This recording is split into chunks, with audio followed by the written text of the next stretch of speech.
Fundamentals. This is a series of videos conducted by Web Development Fundamentals. तो इस video में हम बात करने वाले हैं टेबल्स इन HTML। तो हम हेडिंग लिख देते हैं tables in HTML। save and reload. Let's reload and see. Here it comes, tables in HTML. So हमें HTML में देखना है टेबल। तो टेबल बनाने के लिए HTML के अंदर सबसे पहले टैग का नाम होता है टेबल ही। तो बेसिकली थोड़ा सा इंट्रोडक्शन देख लेते हैं। tables are used to display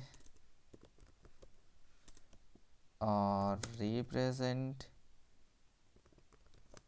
the data in a structured format। तो बेसिकली टेबल का यूज़ हम करते हैं एक डेटा को स्ट्रक्चर्ड फॉर्मेट में डिस्प्ले करने के लिए। ठीक है, तो टेबल को इनिशिएट करने के लिए हम टैग यूज़ करते हैं टेबल। अब देखिए, टेबल में मेजर दो चीज़ें होती हैं, एक होता है आपका रो, दूसरा होता है कॉलम। तो टेबल में हम किसी रो को इनिशिएट करने के लिए क्या लिखते हैं, कॉलम टैग का नाम होता है TR। अब TR टेबल के अंदर हमने टेबल रो इनिशिएट कर दिया। अब TR में इनिशिएट करने के बाद उसमें कॉलम इनिशिएट करेंगे तो TH। कॉलम इनिशिएट करने के लिए टैग लिखते हैं TD, एंटर। अब TD के अंदर कॉलम में हमें डेटा देना है। सपोज हम देते हैं स्टूडेंट नेम, सेव। अगले कॉलम में हम एक स्टूडेंट नेम दे देते हैं TD। इसमें हम दे देते हैं सब्जेक्ट,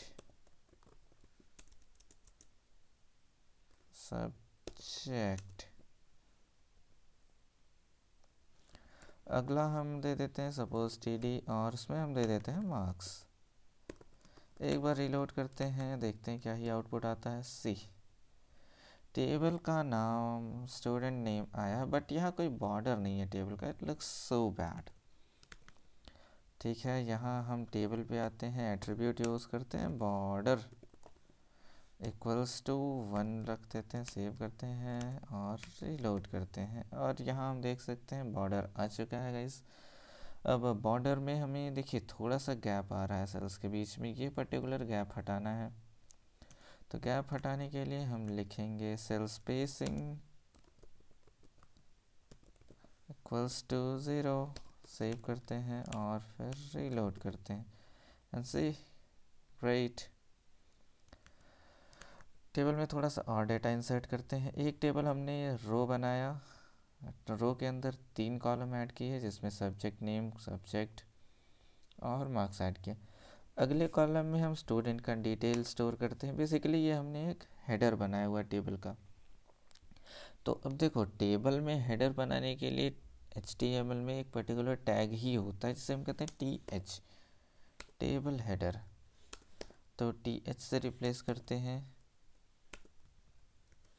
ठीक है, TH से रिप्लेस कर दिया, TH सेव किया, रीलोड किया। सी द डिफरेंस, हेडिंग अब बाय डिफ़ॉल्ट बोल्ड हो गया। अगला TR इनिशिएट करते हैं, उसके अंदर हम रखेंगे TD, स्टूडेंट नेम देते हैं इजी कोडर्स, फिर TD लिखते हैं, TD के अंदर लिखते हैं सब्जेक्ट, दे देते हैं हम जावा। TD इनिशिएट फिर करते हैं अगला कॉलम और उसमें हम लिखते हैं मार्क्स 50, सेव करते हैं और रीलोड करते हैं एंड सी, स्टूडेंट नेम आ गया है, सब्जेक्ट आ गया है, उसका मार्क्स आ चुका है। ऐसे ही हम 2-4 नाम और ऐड कर लेते हैं, कॉपी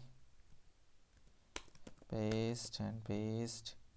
इजी कोडर्स हटा के हम करते हैं टेक्नो ब्रेन, यहाँ हम करते हैं स्प्रिंग बूट, मार्क्स हम कर देते हैं 40, कमज़ोर बच्चा है। यहाँ कर देते हैं हम सुपर स्टूडेंट। ठीक है, यहाँ हम कर देते हैं पाइथन, यहाँ स्टूडेंट को नंबर दे देते हैं 100 और करते हैं एक छोटा सा रीलोड एंड सी, हमारा टेबल प्रॉपर आ चुका है गाइस। अब दो इम्पॉर्टेंट चीज़ें मैं टेबल में बताने वाला हूँ। The first thing, student name यानी सेल कंटेंट और टेबल के बॉर्डर के बीच में बिल्कुल ही स्पेस नहीं है, ठीक है। तो इसे हम कहेंगे मार्जिन प्रॉपर्टी यूज़ करेंगे गाइस यहाँ पे। सो गाइस इसके बीच में थोड़ा सा गैप देने के लिए एक सेकेंड रीलोड करते हैं, सेव रीलोड, हाँ ऐसा है। तो यहाँ पे थोड़ा सा गैप देने के लिए हम प्रॉपर्टी यूज़ करेंगे जिसका नाम होता है सेल पैडिंग। सेल पैडिंग हम दे देते हैं सपोज 5 पिक्सल का, सेव करते हैं, रीलोड करते हैं, सी थोड़ा सा गैप ऐड हुआ, थोड़ा सा और गैप ऐड करते हैं, इसे 5 की जगह करते हैं 10 पिक्सल, सेव करते हैं और करते हैं C. That's enough, that's it. यहाँ स्पेस ऐड हो चुका है। अब सी, इंटरनल गैप को हम कहते हैं पैडिंग, और टेबल का एक्सटर्नल गैप जो है यहाँ हम देखते हैं इस कंटेंट से टेबल के बॉर्डर में जो गैप होता है इसे हम कहते हैं margin. So guys this is all about tables. इसमें दो और मोस्ट इम्पॉर्टेंट प्रॉपर्टीज़ होती हैं जिन्हें हम कहते हैं cell padding and sorry span properties. क्या होती हैं? Span properties are used to combine two or more रोज और कॉलम्स, ठीक है। अब देखो हम सपोज यहाँ हेडर करते हैं कॉपी, सेव, यहाँ हम देते हैं स्टूडेंट स्टैटिस्टिक्स, सेव करते हैं, रीलोड करते हैं। हमें चाहिए कि सर ये दोनों कॉलम हट जाएं और स्टूडेंट स्टैटिस्टिक्स सेंटर में आ जाए, ठीक है। तो हम इन दोनों को हटा देते हैं एंड सी ये दोनों कॉलम आ ही नहीं रहे हैं, बट हमें चाहिए कि ये दोनों कॉलम जो नीचे हैं वो ऊपर मर्ज हो जाए। यहाँ हम लिखेंगे col span equals to 2, save करते हैं, रीलोड करते हैं, सी हमें तीनों मर्ज करने हैं तो 3 करते हैं, रीलोड करते हैं, सी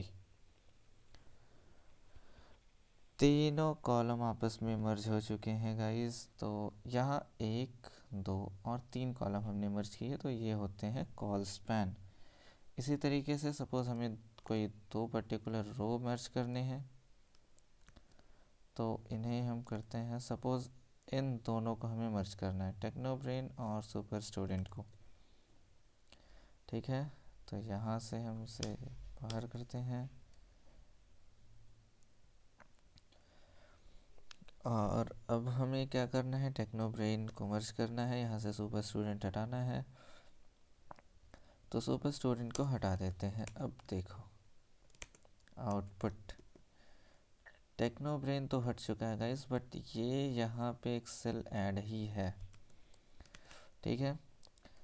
तो टेक्नोब्रेन में ही मर्ज करना है हमें, तो यहाँ टेक्नोब्रेन, यहाँ आएंगे हम लिखेंगे रो स्पैन, 2 रोज को मर्ज करना है guys, row span equals to 2, save करते हैं और जाके रीलोड करते हैं, सी टेक्नोब्रेन मर्ज हो चुका है गाइस। तो देखो कॉल स्पैन यूज़ होता है एक ही रो के मल्टीपल कॉलम्स को मर्ज करने के लिए, रो स्पैन होता है एक ही कॉलम के मल्टीपल रोज को मर्ज करने के लिए। So guys, this is all about row span, call span and table in HTML. And if you are very new to this videos, please go like, share and subscribe to our YouTube channel.